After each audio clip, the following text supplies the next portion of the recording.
सरदार पटेल अगर देश के पहले प्रधानमंत्री होते तो इस देश में कभी मुस्लिम तुष्टीकरण का बीज नहीं पनप पाता। लौह पुरुष मुस्लिम तुष्टीकरण के इतने खिलाफ थे कि उन्होंने इसकी वजह से अपने गुरु मोहनदास करमचंद गांधी से भी बगावत कर दी थी। जी हां, सरदार पटेल ने गांधी की मुस्लिम परस्त नीतियों से तंग आकर आखिरी समय में गांधी से किनारा कर लिया था। ये बहुत कम लोग जानते हैं कि गांधी के जीवन के अंतिम 6 महीनों में मुसलमानों के मुद्दे पर सरदार पटेल और गांधी के बीच कई गहरे विवाद हुए।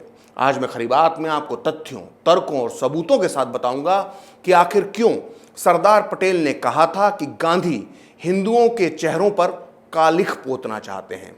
आज ये राज भी खुलेगा कि गांधी के मुस्लिम प्रेम से तंग आकर सरदार पटेल उन्हें अकेला छोड़कर चले गए थे। तो आइए बिना देर किए ये जानते हैं कि इन दोनों गुरु और शिष्य के बीच आखिर मुसलमानों को लेकर विवाद कैसे शुरू हुआ।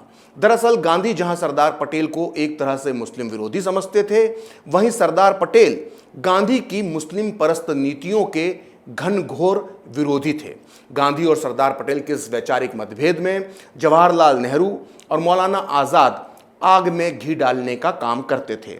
जैसा कि मैंने अपने पिछले वीडियोस में आपको बताया था कि सरदार पटेल ने 3 जनवरी 1948 को कलकत्ता में और 6 जनवरी 1948 को लखनऊ में मुसलमानों को खरी खोटी सुनाने वाला भाषण दिया था। इन भाषणों में सरदार पटेल ने मुसलमानों को देशभक्त बनने की नसीहत दी थी। इन भाषणों से नेहरू और मौलाना आज़ाद के हाथ एक मौका हाथ लग गया। लखनऊ और कलकत्ता में पटेल ने जो बोला था उसे लेकर नेहरू और आज़ाद ने गांधी के सामने नाराजगी जताई, जिसके बाद से सरदार पटेल और गांधी के संबंध अपने सबसे बुरे दौर में पहुंच गए।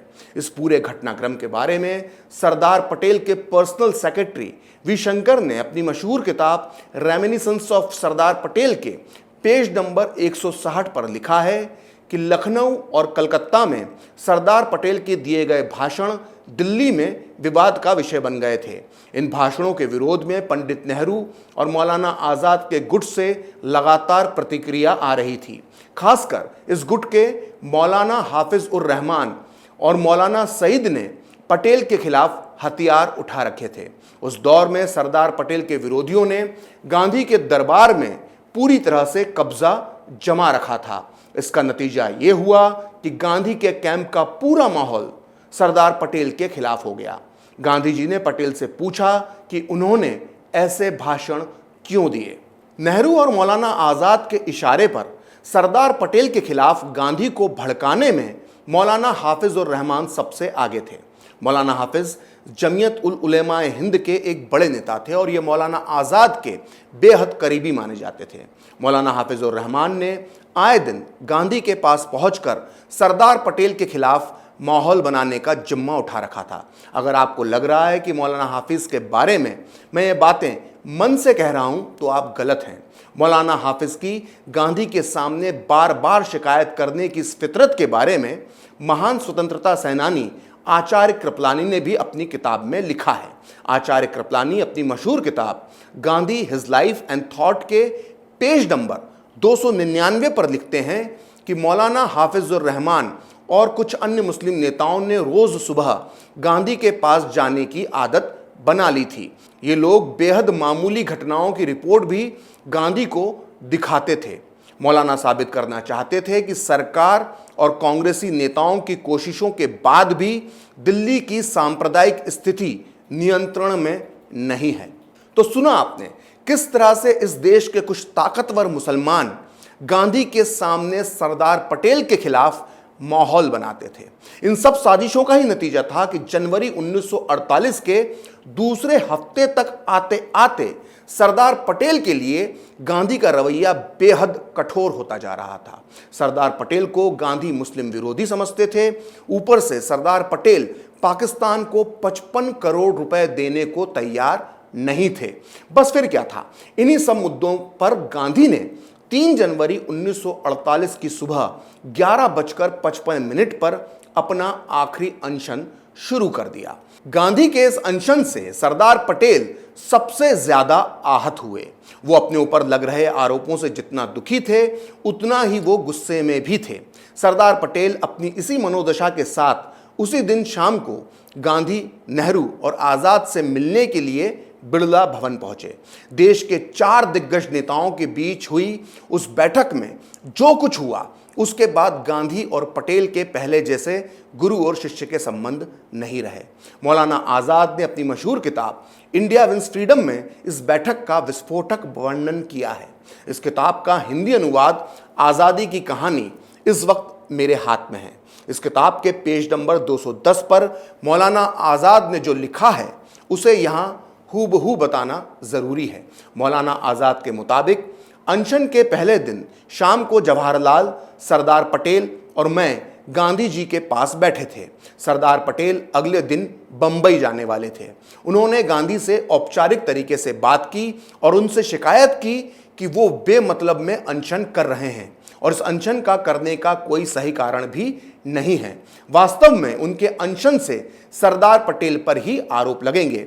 पटेल ने कुछ कटुता से कहा कि गांधी जी ऐसा कर रहे हैं मानो मैं ही मुसलमानों की हत्या के लिए जिम्मेदार हूं।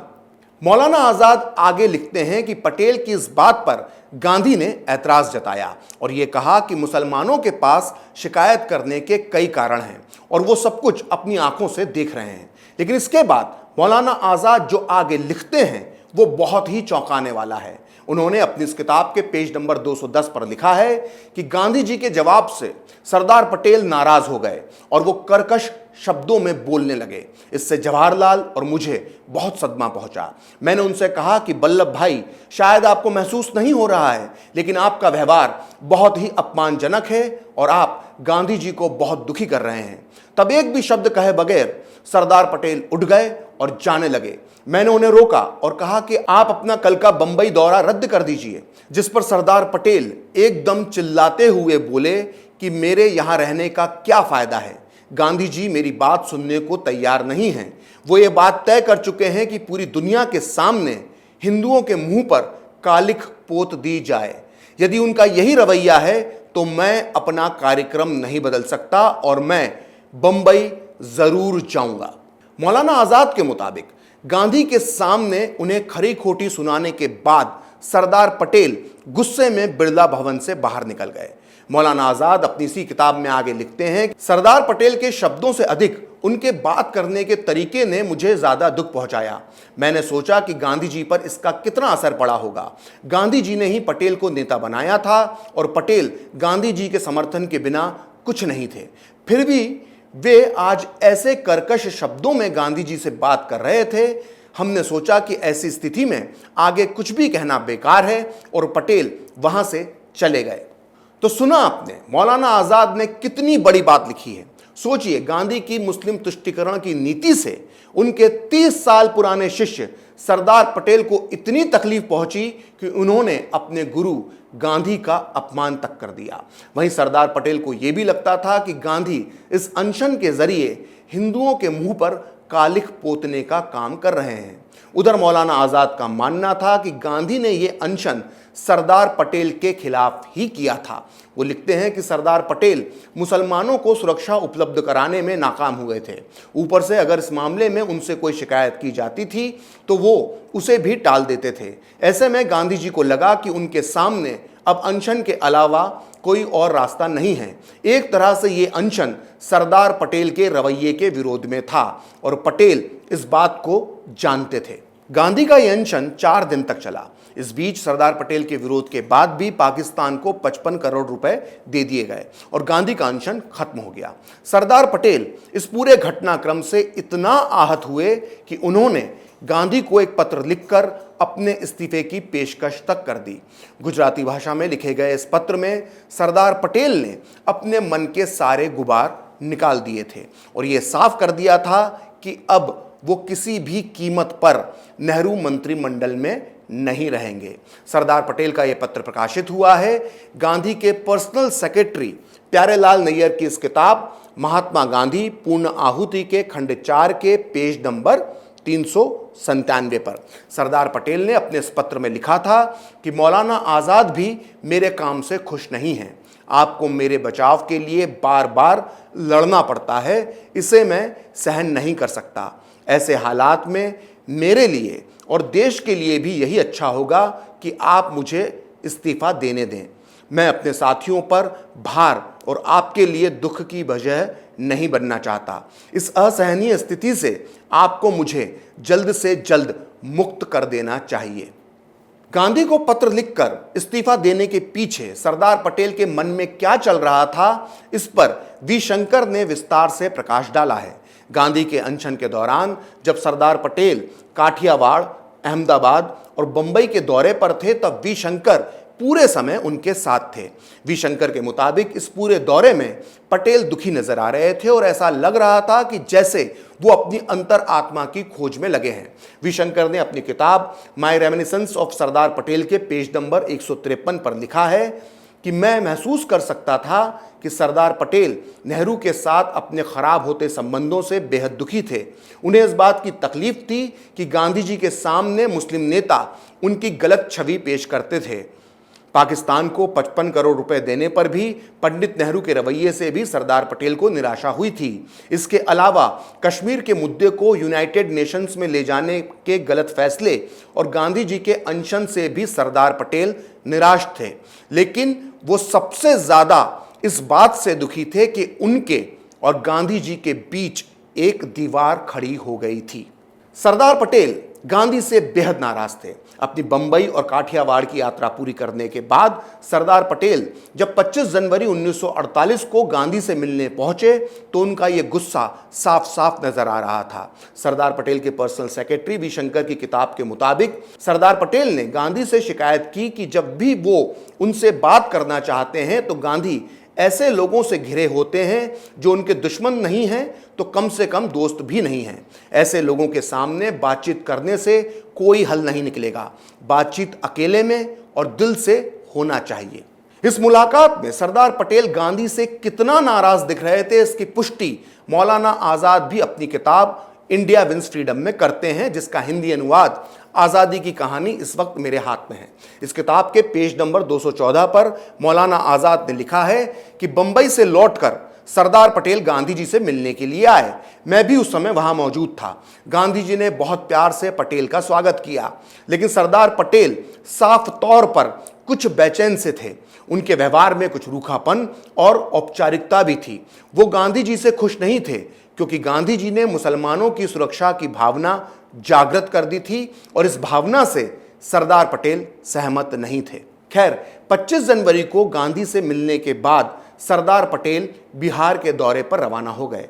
इसके बाद दोनों के बीच 30 जनवरी 1948 की शाम को आखिरी मुलाकात हुई और इस मुलाकात के महज 15 मिनट बाद नाथूराम गोडसे ने गांधी की हत्या कर दी।